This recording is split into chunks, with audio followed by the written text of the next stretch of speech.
Reis Joaquinas, aliás, hoje eu tô falando Reis Joaquinas, mas na verdade o vídeo que a gente material que a gente está preparando hoje vai para as mulheres, as meninas que seguem a gente e também para os homens, embora o enfoque, né, é todo especial para o público feminino.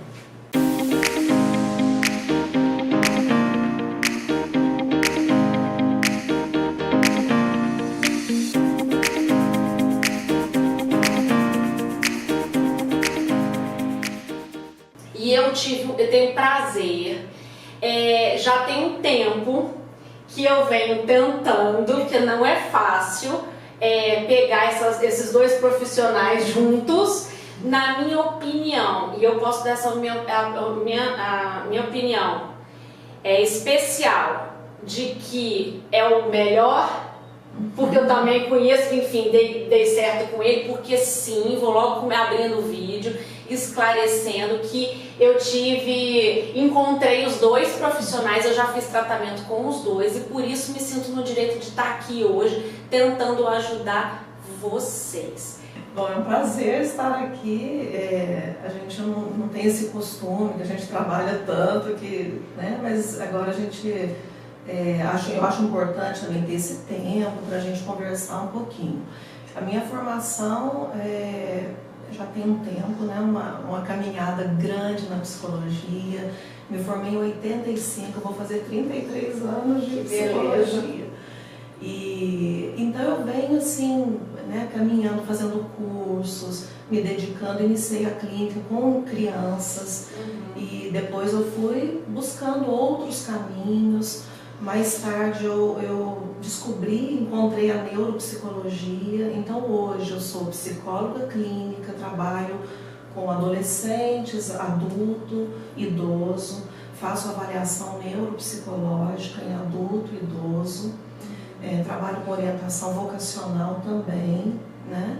E então é uma área assim que eu me encontrei unindo as duas, a neuropsicologia e a psicologia.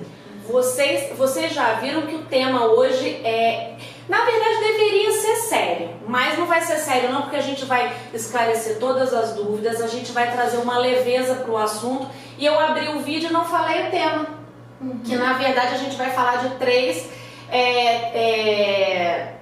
posso chamar de patologia? Pode. São três patologias, mas não vamos botar igual bicho papão não, mas porque todo mundo vê em revista, em livro, em filme, que são a depressão, o transtorno da ansiedade e a síndrome do pânico. Então, esse papo de dizer que, eu já ouvi isso muito, né? Às vezes você chega com uma amiga e fala assim, eu nunca tive depressão. Bem, eu não sei, não posso dizer pela sua amiga, mas essa é uma realidade mais comum e é uma realidade de muitos brasileiros hoje, porque cada vez a gente vem falando mais sobre isso. Antes a gente via indivíduos de uma determinada idade, agora a gente vê muita criança, a gente vê idoso, a gente vê mulher, a gente vê homem. Então por isso que eu trouxe esses dois profissionais maravilhosos, que uma é da área, como ela já se apresentou, da psicologia, e o Dr. Jorge, o temido. Porque quando ele falar a especialidade dele, vai todo mundo dizer assim, pronto. Então, deixa eu começar do mais tranquilo, né? Eu sou médico de formação básica, né? Lembrar que psiquiatra é médico, né? Então eu acho que isso é importante. Depois da medicina eu fiz especialização em psiquiatria, né? E aí tem esse período de especialização de mais 3 anos. E depois, mais alguns anos, outras especializações, né? Eu tenho formação de mestrado na área de farmacologia, eu dou aula na faculdade local aqui e tenho formação também, especialização na área de substâncias psicoativas, de álcool e drogas. Então, é basicamente a minha formação, né? Assim como a Roberta, a gente vai fazendo cursos, aperfeiçoamentos e o meu foco de trabalho é assim, o que a gente chama de psiquiatria clínica, que é o atendimento, né, o diagnóstico aos principais transtornos, né, e o tratamento, focado bastante no tratamento farmacológico, mas eu tenho também uma formação não tão extensa quanto a da Robélia, tenho um pouco de formação nessa área de terapia cognitiva comportamental, né, que que entende um pouco da questão do pensamento, do comportamento e trabalho muito com a farmacologia, né, que depois a gente pode explorar um pouquinho mais. Então, basicamente, essa é a minha formação. Aí, antes de falar, eu vou misturar um pouco, porque na verdade, pessoal, o que a gente fez? A gente trabalhou em conjunto para trazer, para tentar sanar nesse vídeo as principais dúvidas de quem está aí assistindo a gente e que está passando por um momento super difícil, não consegue, não entende, às vezes a pessoa nem consegue se enxergar doente e às vezes a pessoa consegue, enfim. Então a gente está querendo ajudar, seja lá qual for o nível, né, do que a pessoa está sentindo, aonde a pessoa se encontra, o nível de dificuldade, uma porta de ajuda para essa pessoa. Aí eu vou fazer uma pergunta que é pro bicho-papão ali. A pessoa quando vem tratar e vê assim, psiquiatra, quem trata com psiquiatra é maluco?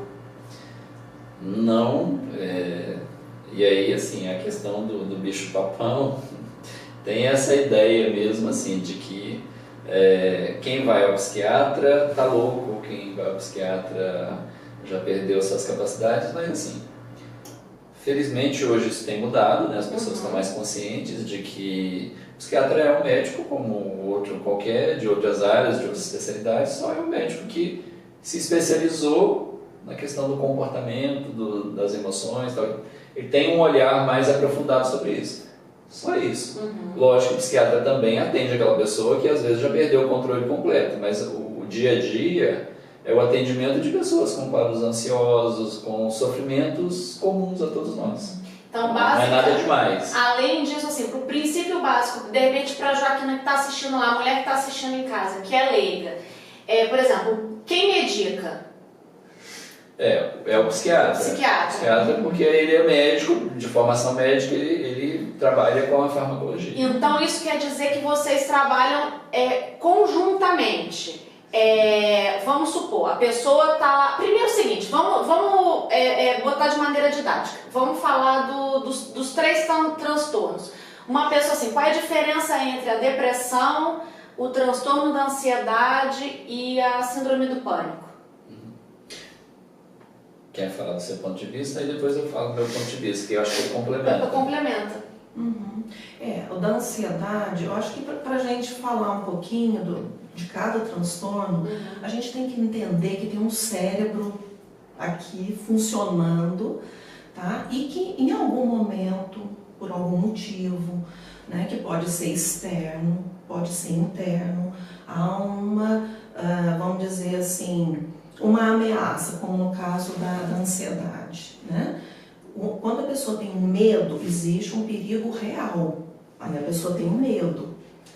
Quando tem uma ansiedade, e para isso virar um transtorno, é porque a coisa é intensa e já descontrolou esse mecanismo aí de se situar no mundo, então ela sente uma ameaça, começa a ter alterações, alteração de humor, alteração de sono, né? Então começa um desequilíbrio, né, no cérebro e isso dá um transtorno mesmo na vida, ela começa a perder qualidade de vida. Então não só você tem a coisa psicológica, você também começa a desencadear as alterações físicas. Ficar tonto, assim, ter insônia, fica irritado. Então talvez esse seja o momento ideal para quando você está sentindo essa coisa que de repente... Eu vou esclarecer, por exemplo, quando me mudei para Itajubá, eu fui procurar a doutora Robélia porque eu tinha o que foi depois diagnosticado de transtorno da ansiedade, alguma coisa, né, assim afim. E eu tinha os meus medos. Tinha meu medo base era o medo da morte. Então eu tinha medo de perder os meus filhos, medo de encarar uma série de avião, uma viagem de carro. E a partir do momento que eu vi que isso estava me tolhindo a minha vida, foi aonde eu tive o clique de falar assim, não. Se isso está me engessando e me imobilizando, tá a hora de procurar o profissional. Pode ser isso? A ansiedade, né, complementando o que a Robélia colocou, a gente compreende ela num contínuo. né? Desde uma característica que é individual de cada pessoa, que é bom, a pessoa se movimenta, vai atrás dos seus desejos, corre atrás, mas ela pode atingir níveis que viram níveis patológicos. É esse momento em que começa a travar, começa a trazer um sofrimento muito grande. Pode ser abordado do ponto de vista psicológico, comportamental, ou se essa abordagem ela também ainda não está conseguindo o resultado esperado, há um sofrimento muito grande, aí talvez já entre a função do médico, a função do psiquiatra, que aí tem que ter o medicamento para tentar controlar esses sintomas, que eles ficam muito intensos. Aí é um sofrimento muito grande, aí você tem que tentar controlar os sintomas. Que na verdade, eu até eu exponho a minha situação, porque assim, eu não tenho problema nenhum em falar sobre isso, e é um exemplo clássico e real. Então, por exemplo, pegando o gancho do meu exemplo, o que aconteceu comigo? Eu senti essa ansiedade, cheguei em Itajubá, me situei, falei assim, bom, agora eu tenho que procurar um atendimento com um profissional. Aí, num primeiro momento, fui atendida pela doutora Robélia. E aí, depois veio o doutor Jorge, não foi? Acho que sim. Não foi. E aí, só que os meus sintomas, o que eu senti era tão angustiante que, gente, dava assim, 6 horas, eu até falava pra doutora Robélia, dava 6 horas, eu sentia uma tristeza invadindo o meu peito, assim, eu olhava aquele crepúsculo, a hora do crepúsculo era assim, marcante pra mim.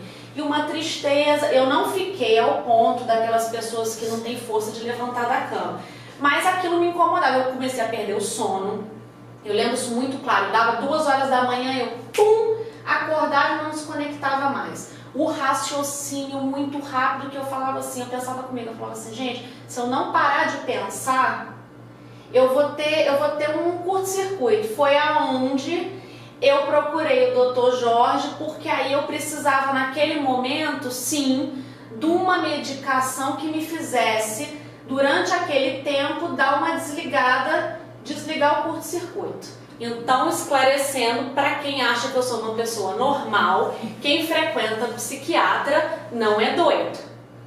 Então, assim, a gente tem que começar a desmistificar e levar isso de uma maneira, não é leviana, mas levar isso de uma maneira leve, porque a gente não pode encarar e criticar as outras pessoas, porque só quem passa por um processo desse sabe o quanto angustiante é. Então a gente tem que se sentir abraçado para poder se procurar, seja um psiquiatra, uma psicóloga, para poder tirar isso, né? Conseguir resolver isso. Carla, deixa eu fazer um gancho na sua colocação, que é bastante comum a gente ver no dia a dia, assim, a pessoa às vezes passa por um período de uma ansiedade muito intensa, só que essa ansiedade leva a uma exaustão, um cansaço.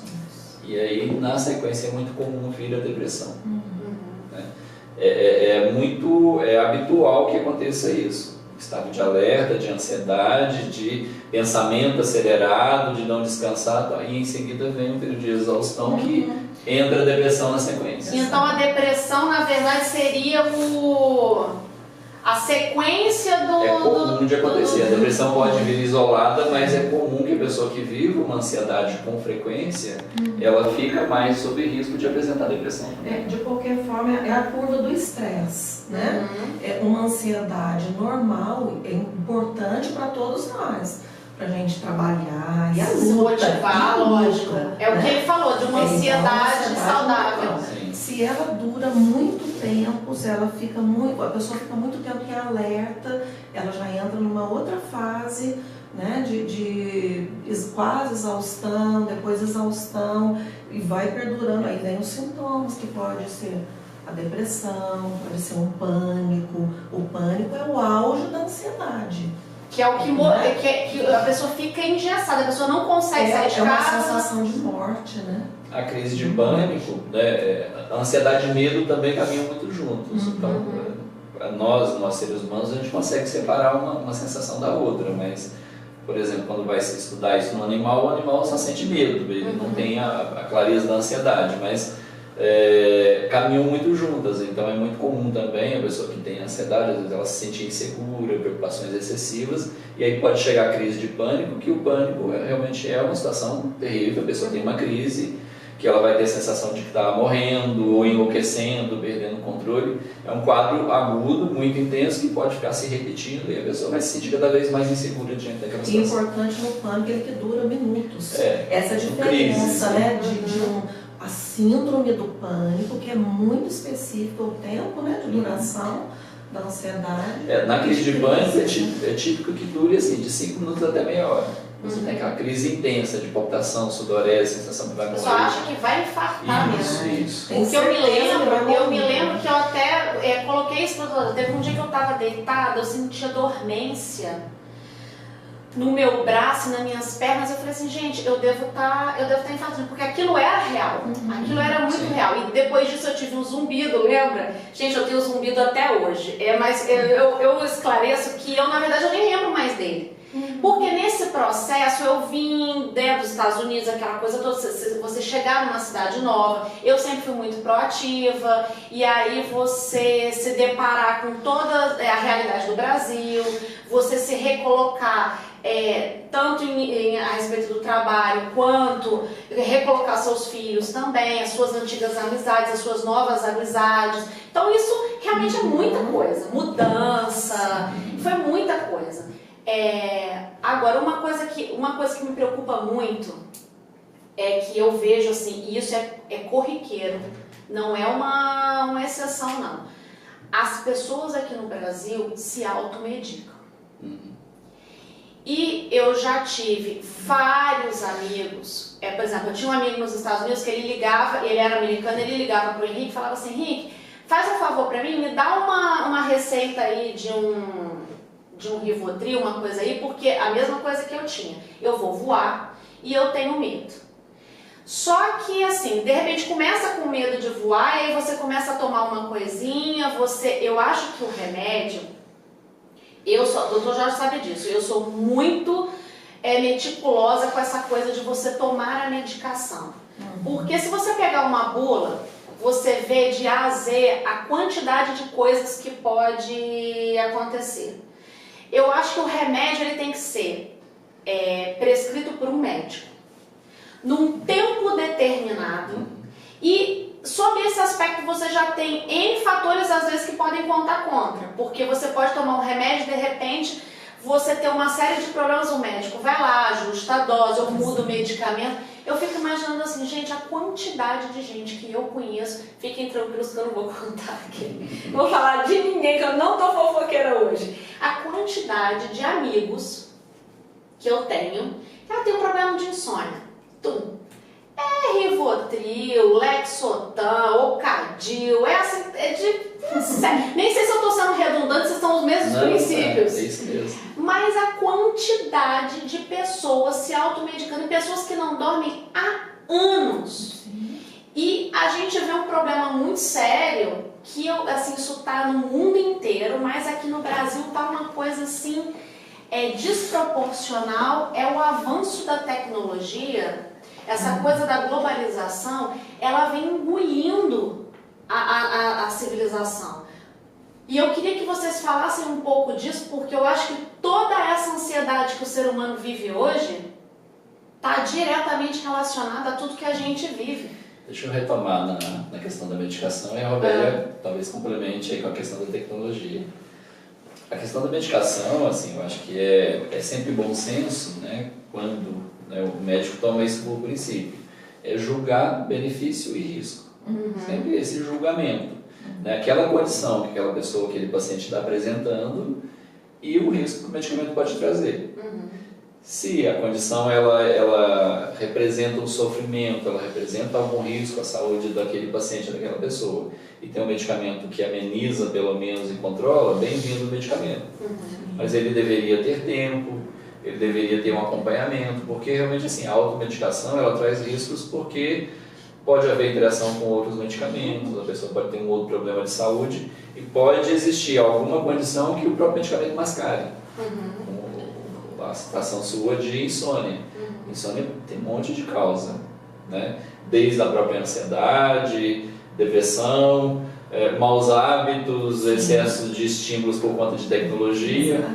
Mas tem várias outras condições que às vezes o medicamento pode mascarar e pode piorar, inclusive. E aí quando você vai descobrir, provavelmente, diagnosticar o que você tem, você já está lá Sim. na frente. Já tem medicamentos que podem provocar dependência, Sim. muitos dos que você citou aí são medicamentos que podem provocar dependência. E sem falar. Sim, problemas de memória. Então, assim, esse falar. acompanhamento ele é importantíssimo. Sem falar isso que eu estava falando, como neuropsicólogo, a gente vê muito isso, né? Quando vai fazer avaliação em idoso, com início de demência, a gente vê que aquele idoso às vezes está usando um medicamento que vai deixar o cérebro mais lento, vai alterar a memória, processos de atenção, e já está usando aquilo há muito tempo. Então, isso é um fator que pode ter colaborado nesse caso de uma demência.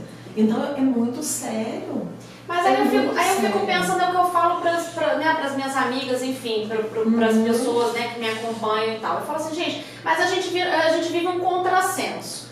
Porque se nós estamos falando de uma geração que está toda preocupada em viver 90, 100 anos, todo mundo fazendo plástica, botox, sempre querendo estar, né, correndo, se alimentando melhor. Estamos falando de alimentação orgânica, até fiz o vídeo semana passada sobre fermentação natural, como se nunca falou. Então você quer o quê? Você quer viver mais, você quer longevidade. Sim. E como é que a gente quer longevidade se a gente começou a tomar um remédio que você sabe que aquele remédio vai fazer um dano irreversível muitas vezes ao teu cérebro e vai te condenar porque você vai ter 70 anos, ou 60, ou às vezes 50, porque eu não sei quando é que a pessoa começou a tomar, ou a quantidade, ou em que condições, e você vai ficar literalmente limitado, porque uma pessoa que tem um Alzheimer, e, né, a maioria das pessoas tem uma vaga noção pelo menos do que seja o Alzheimer, pessoa, que qualidade de vida a pessoa, né, tem frente a uma pessoa sadia. É um paradoxo mesmo. É um paradoxo. Acho que é sempre importante lembrar, assim, especialmente o tratamento de ansiedade.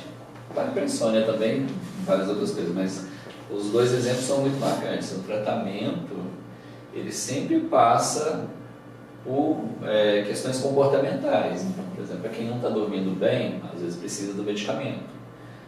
Mas tem um dever de casa que é, por exemplo, diminuir estímulos luminosos, as tecnologias, a limpeza do ambiente. Isso ele sempre fala. Na consulta, quando eu venho e falo assim, e aí, tá usando muito o celular? Eu falo assim, do jeito que com a minha vida, eu não tenho, meu celular fica, mas é um exercício que depois deles eu tenho... E esse o desapego. A gente está falando da tecnologia, né? Que é a higiene do sono. Sim. E isso faz parte de desligar o aparelho. A luz do celular é muito estimulante para o cérebro, né? À noite tem gente que apaga a luz e fica lá. Isso também.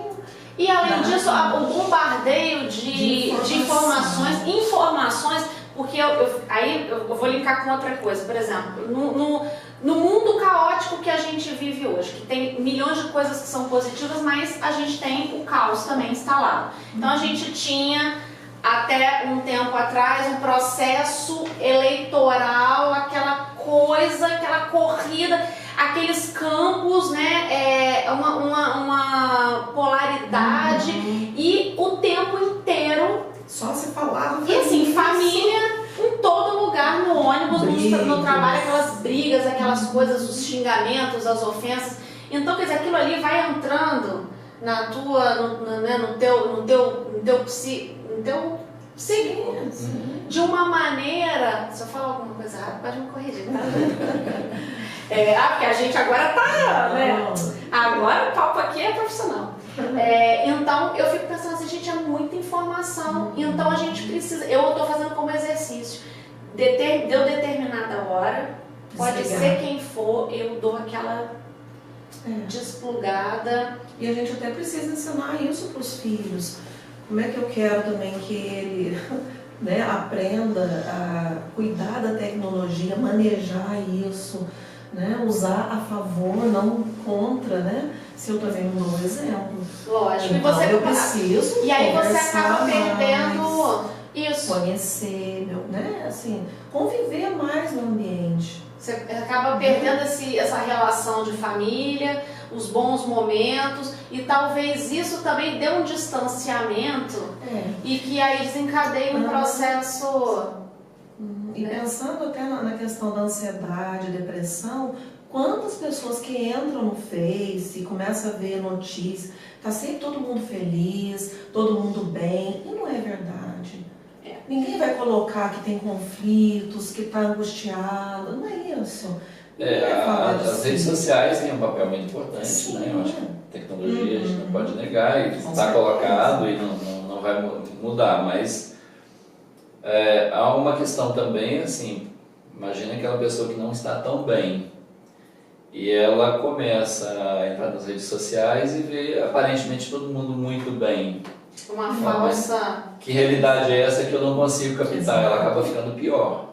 Isso também é um acontecimento muito comum, que é uma pessoa que às vezes não está se sentindo feliz, mas ela vai ver nas redes sociais, nossa, aparentemente todo mundo muito bem, todo mundo feliz e demonstrando esse aspecto, e ela vai se sentir fora desse mundo. Então, especialmente o adolescente, a pessoa muito jovem, que ainda às vezes está meio imaturo em tentar separar uma questão da outra, tentar filtrar, ela acaba sofrendo mais. Sim, pega o gancho da eleição, né?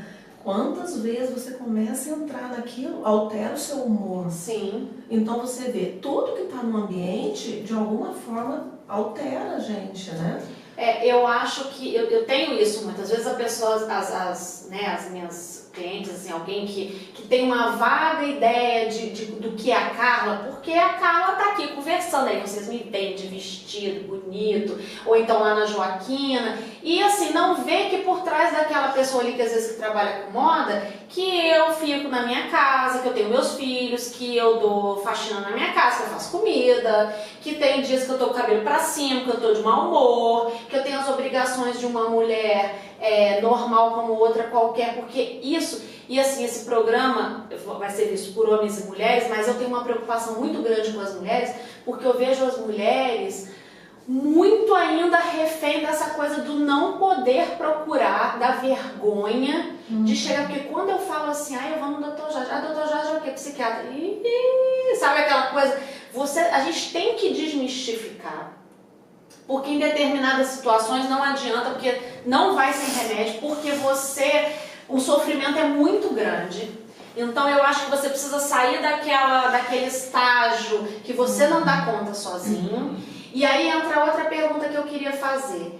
Existe tratamento sem a medicação ou o contrário? Existe tratamento que só a medicação vai resolver? Porque eu ouço muito isso. Não, mas eu vou tomar um Rivotril, uma coisa, porque você abrir a caixa de Pandora é desagradável. É um processo, é um mergulho muito profundo de autoconhecimento. Você às vezes entra num turbilhão que uma vez que você está dentro, você realmente tem que ir a fundo. Deixa eu começar, que eu passo para a Rovélia depois. Eu penso assim, o tratamento na nossa área, ele é multifacetado. A gente não pode compreender o ser humano só por uma questão neuroquímica. Ela existe, né? Tem muita ação neuroquímica do cérebro que comanda nossas ações, nossos sentimentos, nossas emoções, isso já está bem conhecido. Mas a gente não pode resumir o ser humano a essa condição. Então, pelo menos os meus pacientes, os pacientes que eu atendo, que eu tenho responsabilidade sobre eles, a grande maioria eu sugiro, encaminho para a psicoterapia, porque é o modo de como também a pessoa lida com ela mesma, com o processo que ela está vivenciando, né? A questão de trabalhar comportamentos, hábitos, lidar com uma série de questões que são causas daquele processo de adoecimento ou que estão causando o processo de adoecimento. Então, no meu entendimento, a psicoterapia sempre vem junto com a farmacoterapia, que é a que eu trabalho mais, certo? Penso de uma maneira mais global esse processo, independente de qualquer que seja, e independente da gravidade. Acho que são coisas que se complementam. Sim, eu acho que isso é importantíssimo, porque a forma com que o ser humano vê o mundo que precisa melhorar, precisa mudar, né?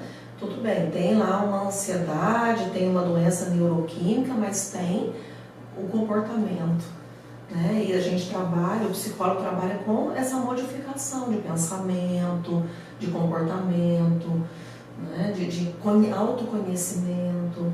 E isso ajuda muito, isso já tem pesquisa científica mostrando.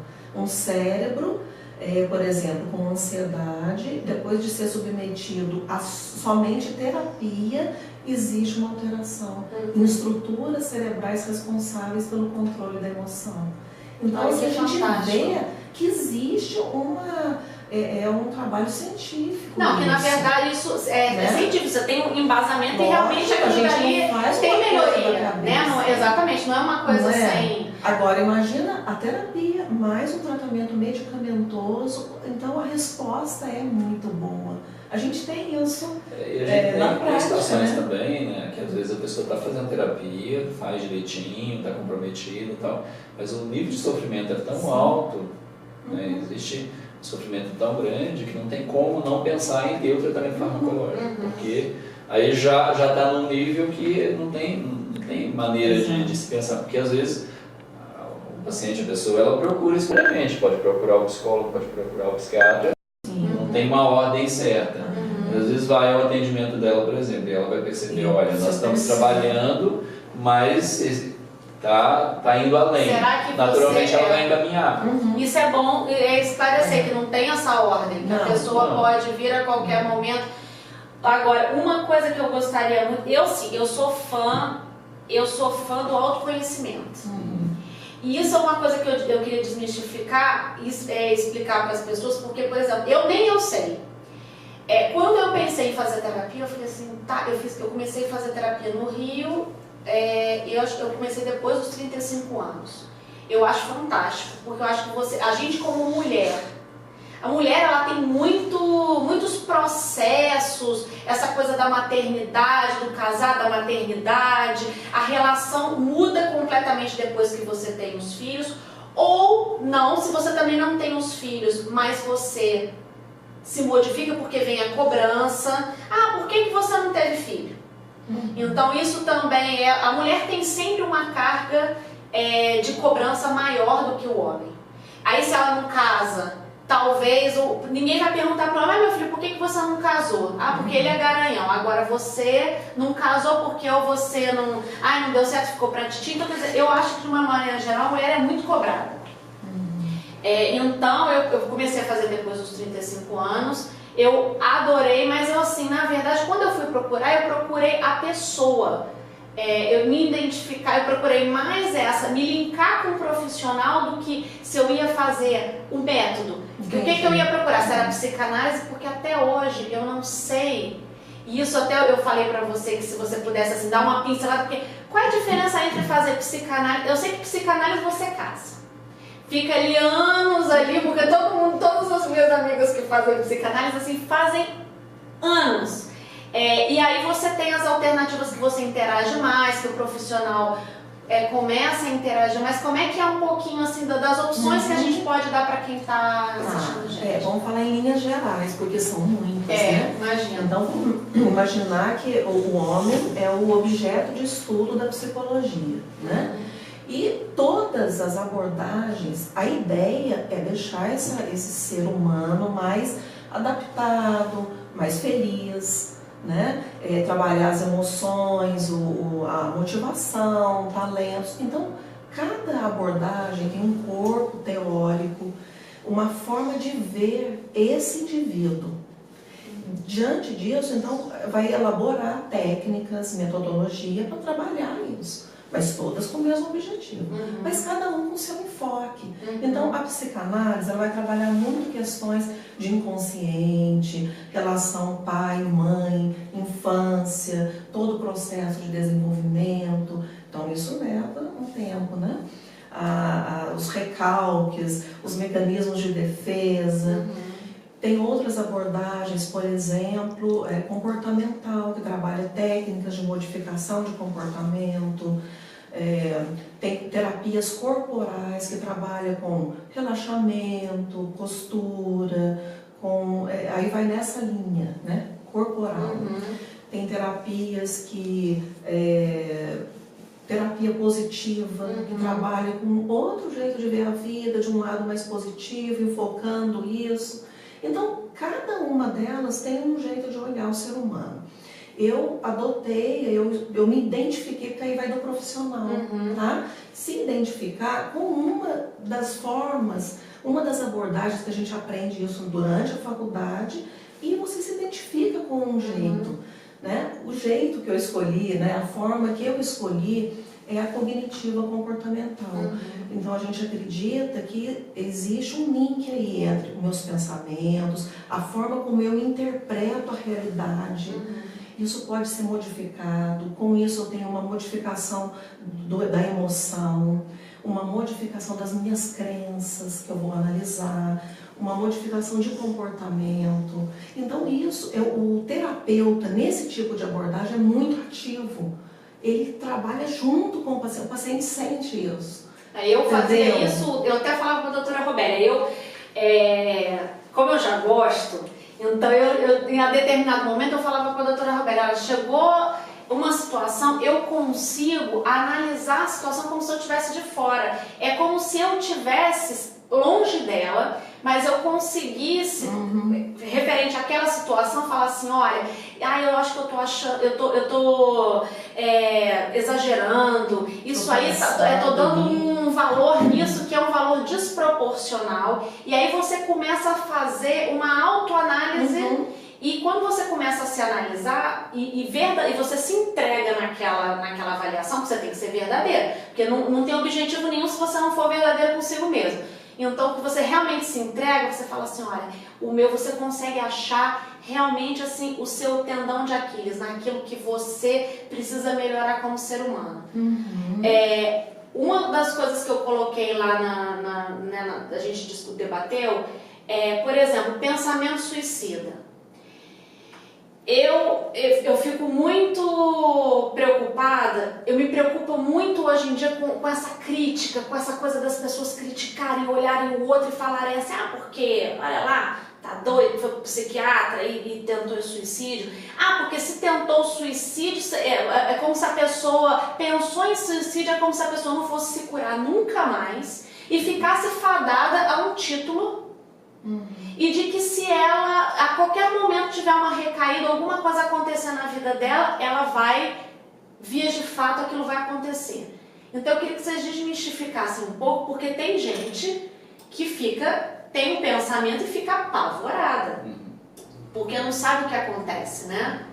Esse é um tema muito importante ser abordado, porque assim, diante de pressões, é possível que a pessoa vivenciando um problema, uma pressão, exista um pensamento de sumir, desaparecer, de que a vida não possa não valer a pena. Isso é relativamente comum, né? Passar o ato, se colocar em risco, já é uma outra coisa também. Mas assim, quem de fato está vivendo uma situação em que acha que a vida não vale a pena, que está muito pesada, perde a esperança, essa pessoa na verdade precisa de muita ajuda e de compreensão, né?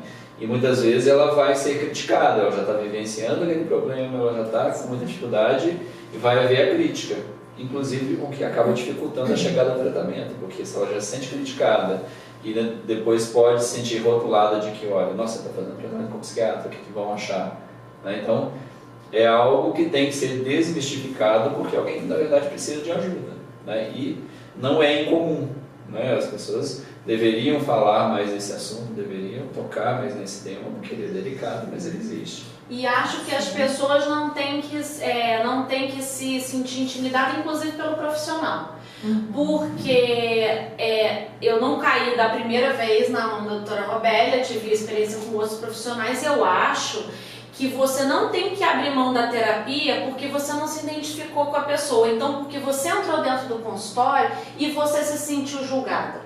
Porque se você estiver dentro de um consultório médico e achar que você não pode virar para o terapeuta e dizer assim, olha, eu mato todo mundo na minha cabeça, ou eu penso em sexo, ou eu tenho compulsão por comida, ou seja lá o que você queira falar, que você acha que seja a coisa mais esdrúxula do mundo. Primeira coisa, Existem milhões de pessoas pensando a mesma coisa que você. Então você pode achar que você é o único, mas você não é o único. Eles aqui estão preparados para ouvir qualquer coisa, porque isso daí é o que a faculdade faz, e os estudos, e os livros, e as pós-graduações, elas ensinam você a pensar fora da caixinha. E se você entrou no consultório e não se sentiu confortável, e realmente o profissional foi grosseiro, e você se sentiu discriminada, seja lá, você tem o direito de procurar um profissional que você se sinta bem. É isso que eu queria comentar, isso eu acho que remete a outra colocação, né, que a Roberta estava colocando das linhas de terapia, né, como a psicologia trata e estuda essas questões. Eu penso que o melhor terapeuta é o seu terapeuta, né, aquele que você criou um vínculo, independente da linha de pensamento. Né? A gente tem pilares que dão suportes teóricos de estudo, mas assim, é a identificação com o profissional, é sentir segurança, é sentir-se entendido, acolhido, e são os pilares de qualquer tratamento, porque pode ser o profissional o melhor terapeuta, o mais caro, o mais conhecido, o mais badalado, mas se não teve o que a gente chama de empatia, que é, olha, eu me identifiquei com aquela pessoa, me compreendeu, ela captou o que eu estou sentindo, o que eu estou passando, se tem isso, funciona bem, se não tem, e isso também é recomendado mudar. E isso não tem a ver também com passar a mão na cabeça, não, porque não, as pessoas confundem também, né? Achar que, porque a minha terapeuta é boazinha. Não, ela em algum momento ela vai te colocar numa situação que te cause um desconforto. Desconforto não deixa eu usar uma palavra aqui. Não é você se sentir, não é você não ter empatia. Te propor, te fazer sair da sua zona de conforto e te propor um desafio, não é aquele terapeuta que você vai e que você no final da sessão você fica pior, você fala assim, gente, tem nada a ver comigo. E também não dá certo com o primeiro terapeuta, ou não dá certo com o primeiro psiquiatra, não é o final do mundo, isso também é normal e você tem direito de dizer assim, olha, não funcionou pra mim, vou tentar outra coisa agora. Você só não tem direito de desistir. Da minha concepção, certo? Você não tem direito porque você pode achar que num momento muito ruim, isso eu quero dar meu depoimento assim, pessoal. Eu acredito que nas mudanças, ela sabe que eu sempre falo pra ela, não existe evolução. Eu não acredito que exista evolução na pessoa sem você ter o sofrimento, a dificuldade, porque eu não conheço ninguém que evoluiu na boa. Na boinha, com dinheiro, tendo tudo na mão, sem nenhum processo traumático. Você, por exemplo, uma morte de um pai, de um filho, você não pode resolver, porque aquilo ali não está sobre o seu domínio. Mas está sobre o seu domínio como é que você vai trabalhar essas emoções. Eu acho muito interessante essa coisa do colocar, porque as pessoas falam assim, nossa, mas eu perdi o meu pai. E hoje, numa idade assim, de 10 anos foi difícil, eu passei por inúmeras coisas, né, que foram muito difíceis para mim. Só que parte da pessoa que eu sou hoje, talvez o fato de eu estar aqui sentada, nesse bate-papo, querendo ajudar outras mulheres, outras pessoas, talvez seja essa tragédia na minha vida que tenha feito toda essa composição para que eu seja a pessoa que eu sou hoje. E tenha feito toda a diferença. É entendível assim, que o sofrimento, até certo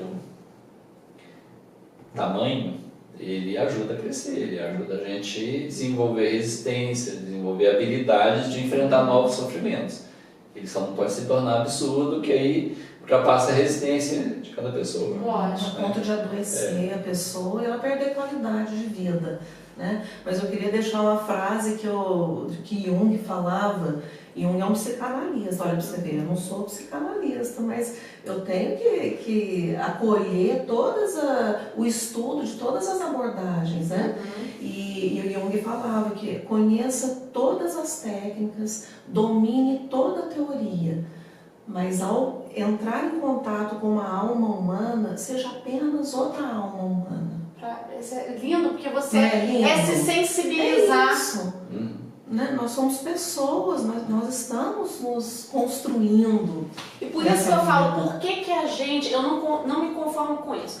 Por que eu, Carla, se eu tive esse processo, se eu fui acolhida, se foi maravilhoso pra mim, se funcionou, está funcionando pra mim, por que eu tenho que ter medo de falar a respeito e contar para as outras mulheres a experiência positiva que eu tive? Porque se eu conseguir me tratar e me equilibrar e conseguir sair desse furacão, por que eu tenho que me enclausurar e o que foi positivo tem que servir só pra mim? Não, se você tá ouvindo o vídeo, se você tem dúvida, vai atrás, corre. Existem milhões de coisas que você pode fazer, a medicina tá aí.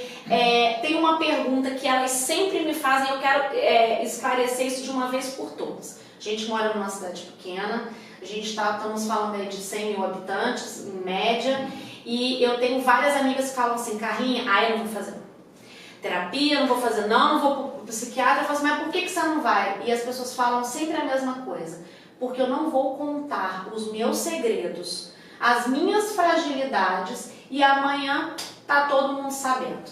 Aí eu falo assim, não, gente, fala um pouco pra gente encerrar, dessa relação que vocês têm, porque além de, lógico, a gente está levando em consideração o profissional, né, a idoneidade de cada um, o caráter, tem um algo mais que vocês têm na faculdade. Como é que é? Sim, que é a ética, né? Agora, eu acho que a ética, ela é muito mais do que uma disciplina que é dada na faculdade. Ela tem que ver com a pessoa, né? A gente precisa entender que, por exemplo, a psicologia, ela só funciona se eu tiver confiança naquele terapeuta. Se eu não tiver confiança, eu não vou me abrir. E aí não tem trabalho. Não existe. Então, olha para você ver, ele é tão importante que a pessoa, é lógico que não vai chegar, às vezes, ela não sente aquela confiança de imediato. Ela vai aos poucos vendo, né, como é que a pessoa age, como é que ela lida com as coisas, né? Mas a gente tem esse compromisso ético, né? De não levar nada.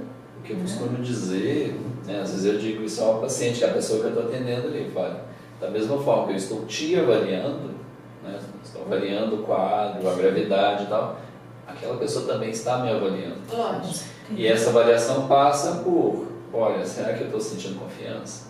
Né? E é comum de acontecer que a pessoa venha com medo, né, com todos esses receios, todos esses preconceitos, e aquilo vai se desfazendo porque percebe, olha, eu estou aqui para ser acolhido, eu estou aqui para ver, né, se alguém me ajuda nesse meu sofrimento, né, sem ter julgamento, né? E aí também, assim, o trabalho profissional, a ideia é que ele não seja carregado com julgamento, que a gente vai tratar a pessoa, tratar essa alma que está se encontrando ali. Então esse é o objetivo, sem ter o julgamento que a pessoa, às vezes lá, né, com um amigo, com um familiar, que ela vai ter oportunidade de compartilhar, mas aí vem também o julgamento. Conosco é diferente, a gente é de fora da vivência dela, então é um ambiente isolado, não é uma pessoa isolada dessa situação, a gente realmente está ali para acolher.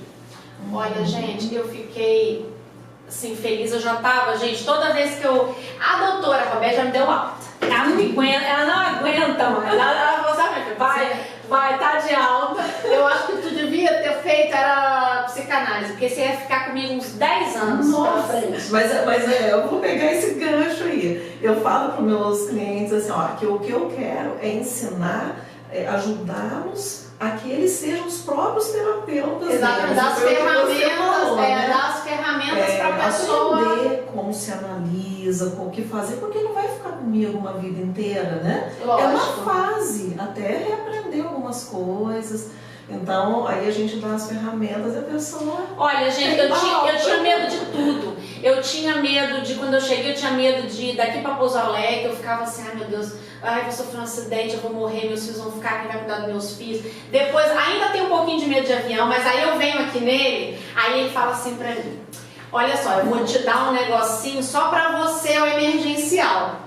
Só que ele me dá o emergencial, mas eu tenho tanta aquela força de vontade de fazer aquele trabalho, de de equilíbrio, porque eu tenho essa noção dentro de mim de que você tem que se fortalecer, você não pode ficar de bengala o resto da vida.